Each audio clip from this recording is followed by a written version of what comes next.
The storm should have killed him. That was the first thought Ethan Caldwell had as the mountain trail vanished behind a wall of white. Wind tore at his coat, snow burned his face, and every step felt like a gamble. He had survived alone in the Montana mountains for years, but this storm was different. Angry, sudden, and unforgiving. When the lights of a town finally appeared below the ridge, Ethan didn't feel relief. He felt like a man being pulled back into a life he had already buried. Silver Creek lay quiet under fresh snow, its buildings crouched close together as if for warmth. Horses were tied along the main road. Lanterns glowed in windows. Church bells rang, their sound steady and calm, completely unaware of the chaos still raging above. Ethan followed the sound without thinking, boots heavy, shoulders tense, his mind still half in the mountains. Inside the church, warmth rushed over him. The air smelled of wood and pine. People filled the pews, dressed in their best, faces turned forward. Ethan stopped near the back, planning to stay only a moment. Then he saw her. She stood at the front in a white dress, hands folded, eyes fixed ahead. For a heartbeat, the world narrowed to that single figure. Time slipped sideways. Ethan knew that face. He knew the small scar near her eyebrow, the slight tilt of her head, the way she held herself when she didn't want to show fear. Claire Bennett.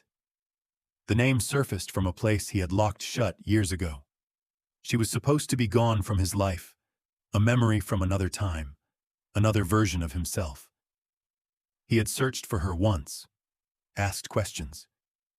Then the trail went cold, and life pushed him elsewhere. Now she was here, alive, and standing beside a man Ethan had never seen before. The groom smiled politely, one hand resting on Claire's arm. It looked gentle to anyone else. To Ethan, it looked like a claim. The man was well-dressed, confident, respected by the way others watched him. This was Richard Hale, though Ethan didn't know the name yet. He only knew the feeling in his chest tightening, the quiet warning that something was wrong. As the final words were spoken, Claire turned slightly. Her eyes swept the room and locked onto Ethan. The moment lasted no more than a second, but in that second, everything changed. Her expression shifted just barely, not happiness, not relief, something closer to shock, mixed with something else. A question, a plea she didn't dare speak. Ethan felt it like a blow. He lowered his gaze and stepped back, melting into the shadows as applause filled the church. He didn't wait for the crowd to move. He slipped out into the cold, breath coming fast, heart louder than the storm. Outside, the snow had softened. The town felt smaller now, closer, like a trap snapping shut. Ethan stood under the church awning, staring at the wooden doors as people spilled out, laughing, congratulating, celebrating. Claire emerged beside Hale, her arm looped through his. She smiled when spoken to. The smile never reached her eyes. Hale leaned down and whispered something to her. She nodded quickly. Ethan turned away before he was seen. He told himself it was none of his business. He had no right to interfere. He was just passing through, forced down by weather, nothing more. But the mountains had taught him to trust instincts, and every instinct he had was screaming. He checked into the roadside inn across from the church, paid in cash, said little. From his window, he watched the newlyweds climb into a carriage. Hale laughed, confident, waving to the townspeople. Claire looked straight ahead, hands clenched in her lap. The carriage rolled away, leaving tracks that quickly filled with snow. That night, Ethan lay awake listening to the wind. Memories crept in uninvited. Claire as a girl, laughing by the river, talking about leaving someday, about choosing her own life. He wondered what had happened between then and now, what kind of man she had married. What kind of fear had flickered in her eyes when she saw him? Ethan told himself he would leave when the storm cleared. Go back to the mountains, back to silence. But deep down, he already knew the truth. Silver Creek wasn't a stop along the way. It was the beginning of something he could no longer walk away from. Morning came slowly to Silver Creek, buried under gray clouds and fresh snow. Ethan Caldwell woke to the sound of wagons on the road and low voices drifting through the inn's thin walls. The storm had passed, but the town felt tense, like it was holding its breath. Ethan sat on the edge of the bed, staring at the floor, still seeing Claire's face from the night before. He told himself again that he should leave, and again, he didn't move. By midday, the saloon was warm and crowded. It was the kind of place where people talked because silence felt heavier than words. Ethan took a seat near the wall, his back to the room, listening more than drinking. He didn't ask questions. He didn't have to. Richard Hale's name came up often, always with respect at first. A successful man, owned land, brought money into Silver Creek, helped keep the town running when times were lean. The kind of man people said you could count on. But after a few drinks, the tone shifted. A local rancher leaned closer to his friend and lowered his voice. Someone else glanced around before speaking.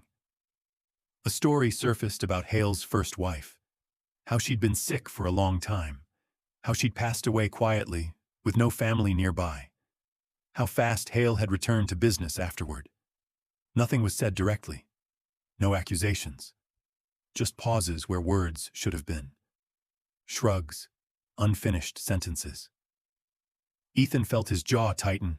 He kept his eyes on his glass, reminding himself he didn't know these people. He didn't know the truth. Rumors were cheap. Still, a familiar weight settled in his chest. Later that afternoon, he stepped out into the street. Claire stood across the road, wrapped in a dark coat, her hands clasped tight in front of her. She looked smaller than she had in the church, tired. She noticed Ethan at the same moment he noticed her. They didn't smile. She walked toward him slowly, careful, as if every step mattered. They stopped a few feet apart. Snow fell between them, quiet and steady. "I didn't expect to see you here," Claire said. "Neither did I," Ethan replied. His voice sounded rough to his own ears.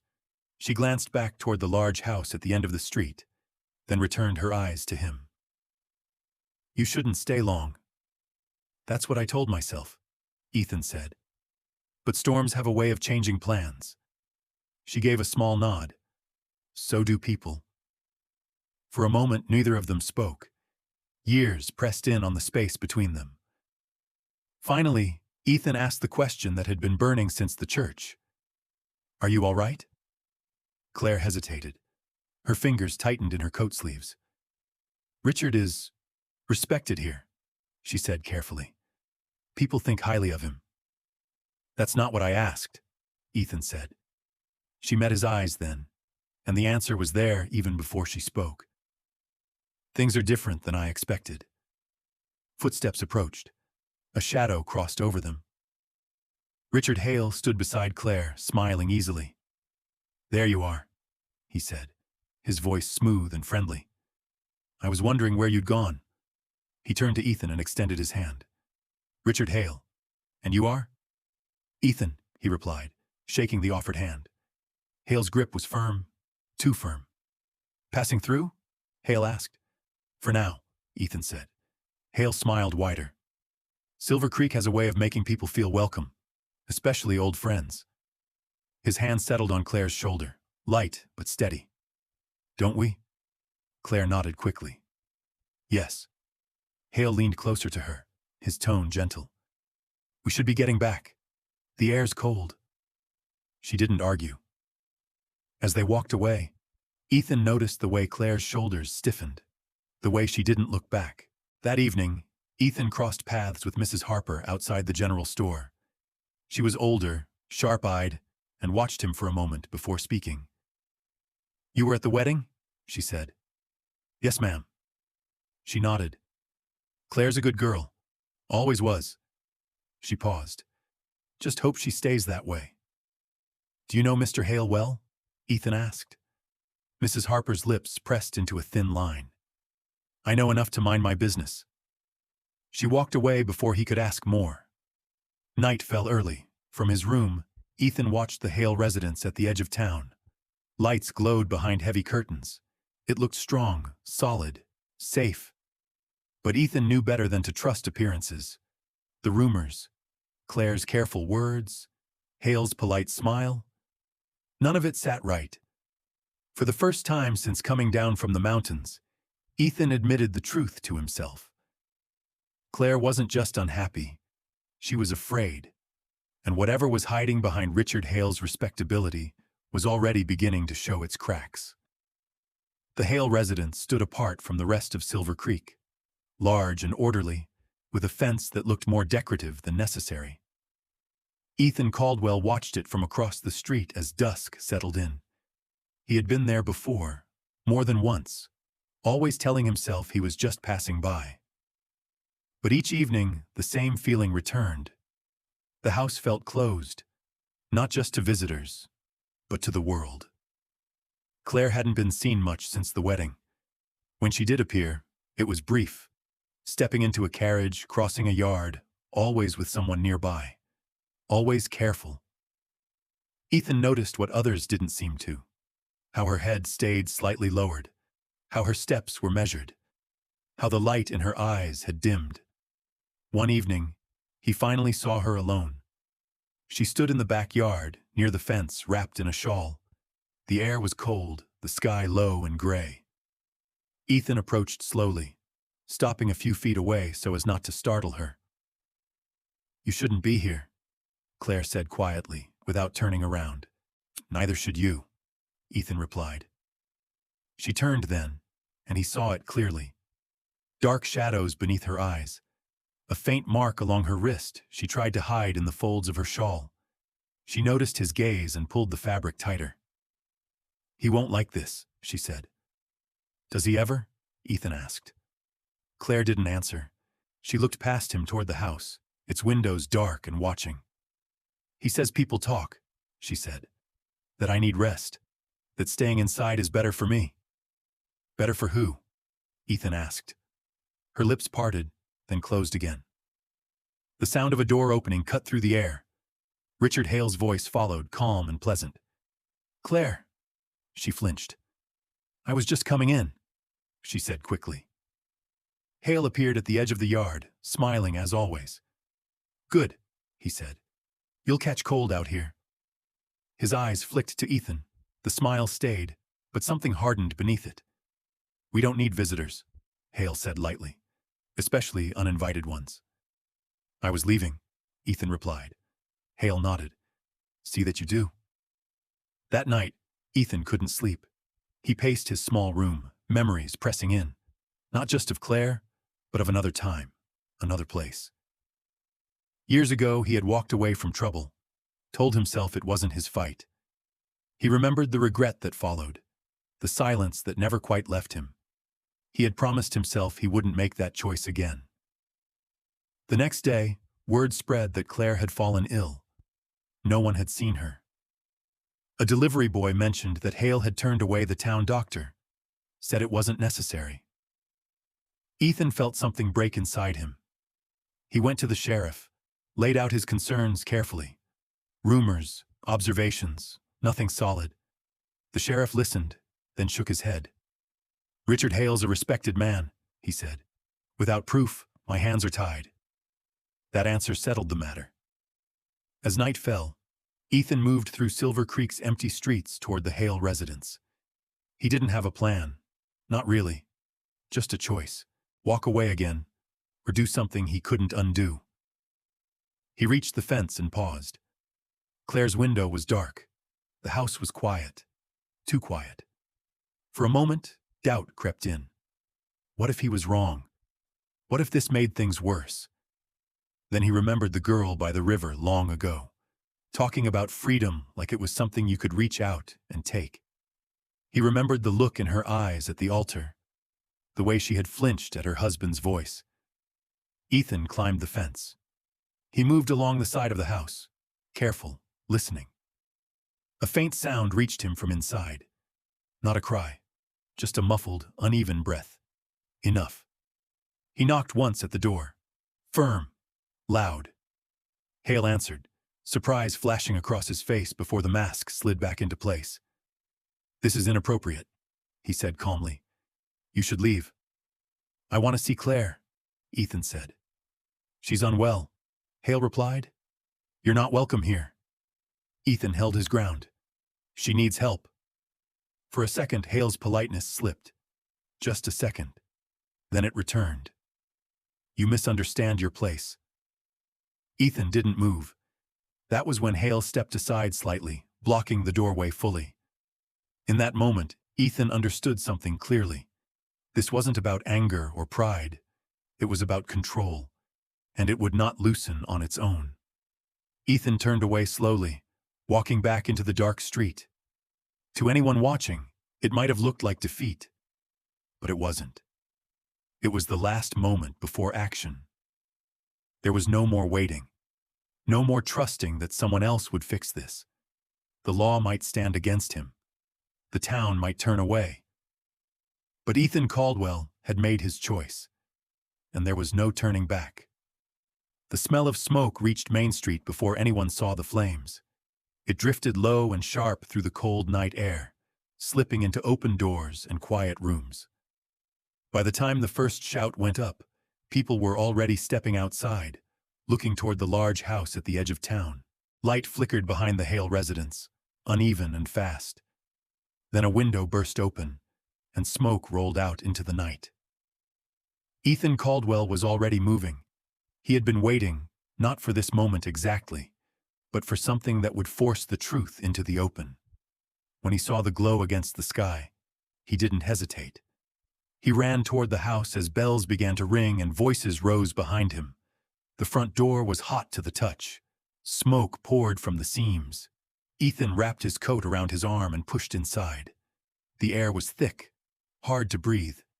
He moved by memory more than sight, counting steps, following the layout he had studied from the outside.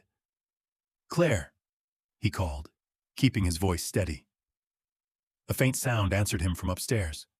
Not words, just enough. He took the stairs 2 at a time. Heat pressed down from above, but the structure still held. At the end of the hall, he found her room. The door was locked. Ethan didn't stop to think. He forced it open and crossed the room. Claire lay on the bed, coughing, eyes unfocused. He lifted her carefully, feeling how light she was, how weak. I've got you, he said. Stay with me. She clung to his coat as he carried her back through the smoke. At the stairs, a shape appeared below. Richard Hale stood there, blocking the way. What do you think you're doing? Hale asked, his voice sharp now, stripped of its calm. Saving her, Ethan said. Hale stepped forward. Put her down. This doesn't concern you. The floor creaked. Smoke thickened. Outside, people shouted. Ethan held Hale's gaze. It concerns anyone who can see. For a moment, it looked like Hale might argue. Then he stepped aside, jaw tight, eyes burning with something close to panic. Ethan didn't look back. He took the stairs and pushed through the front door just as flames licked along the roofline. Cold air rushed over them. Townspeople crowded forward, then stopped when they saw Claire in Ethan's arms. Someone ran for water. Someone else called for the doctor. Dr. Thomas Reed arrived quickly, breathless, coat half-buttoned. He knelt beside Claire, checking her pulse, her breathing, speaking to her gently. The sheriff arrived moments later, taking in the scene with narrowed eyes. She needs warmth and rest, the doctor said. Then his expression changed as he noticed marks along her arms, her shoulders. He said nothing at first, but his face hardened. Hale stepped forward, trying to regain control. This is unnecessary, he said loudly. My wife was ill. The fire caused confusion. Dr. Reed stood up slowly. I need to speak with the sheriff, he said. The 2 men moved a short distance away. The doctor spoke quietly, but not quietly enough. Words like injuries and longer than tonight carried through the cold air. The sheriff's posture shifted. Murmurs spread through the crowd. Faces turned toward Hale. The same people who had praised him now watched with uncertainty. Hale noticed. His smile returned, thin and forced. "You're all jumping to conclusions," he said. "This is my home, my family." The sheriff stepped forward. "Mr. Hale, I'm going to need you to answer some questions." Hale's eyes flicked to Claire. She was sitting now, wrapped in a blanket, Dr. Reed beside her. Ethan stood nearby, silent. For the first time, Claire spoke clearly. "I don't want to go back," she said. The words cut through the noise. Simple. Final. The sheriff nodded once. "All right." Fire crews worked through the night. By morning, the Hale house stood blackened and broken, its strength gone. What it had hidden was gone too. Hale was taken aside, his protests fading into silence. No one defended him now, not openly. As dawn came, Claire was helped into a wagon bound for the doctor's home. She looked back once at the ruins, at the town, at Ethan. He didn't wave, he didn't speak. He just nodded. And for the first time since the storm had driven him down from the mountains, Ethan felt the weight lift slightly from his chest. The truth had surfaced, and Silver Creek could no longer look away. The town square of Silver Creek had never felt so quiet. People stood in small groups, speaking in low voices, watching the sheriff's office as if expecting the door to open again. The air was cold but clear, the storm long gone. What remained was something heavier. Richard Hale had not disappeared the way some expected. He stayed in town, moving carefully, speaking little, his confidence stripped down to something sharp and restless. The law was watching him now, but not closely enough to make him harmless. Ethan Caldwell knew that look. It was the look of a man who believed the story wasn't finished. Claire stayed at Dr. Reed's home for several days. She rested, ate slowly, and spoke even less. Each day she grew a little stronger. Each day she made her decision clearer. When the sheriff came to ask if she wished to return to Hale's care, she answered without hesitation. No. That was enough. Ethan kept his distance, giving her space. He helped when asked, said little when not. He didn't trust himself to do otherwise.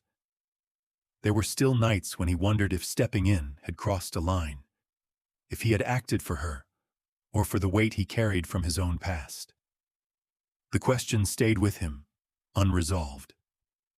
On the fifth night, as dusk settled over the mountains, Ethan packed his things. He planned to leave before morning. Silver Creek had given him answers, but it had also awakened things he wasn't sure he could carry. He stepped outside and nearly collided with Claire. She stood on the boardwalk, bundled in a coat too large for her, hair loose around her shoulders. She looked different. Not healed, not whole, but standing on her own. "I heard you're leaving," she said. "I was thinking about it," Ethan replied. She nodded, then looked past him toward the road that led out of town. "So was I." Before he could respond, a voice cut through the quiet. "Running away already?" Richard Hale stepped out from the shadows near the livery stable. His clothes were neat, his posture stiff. The polite smile was gone. In its place was something thin and angry. "You don't get to decide how this ends," Hale said, his eyes fixed on Ethan. "You took something from me." Ethan stepped forward slightly, placing himself between Hale and Claire. "She was never something you owned." Hale laughed softly. "You think the town will protect you? Think the law will?" He shook his head. "People forget quickly." The sheriff's voice came from behind them. "Not tonight." Sheriff Moore emerged from the street, one hand resting near his belt, his gaze steady. "Mr. Hale, it's time you left town." Hale looked around. No one came to his defense. The square was empty now, windows dark, doors closed. The respect he once relied on had vanished. His eyes returned to Claire. For a moment, something like fear crossed his face.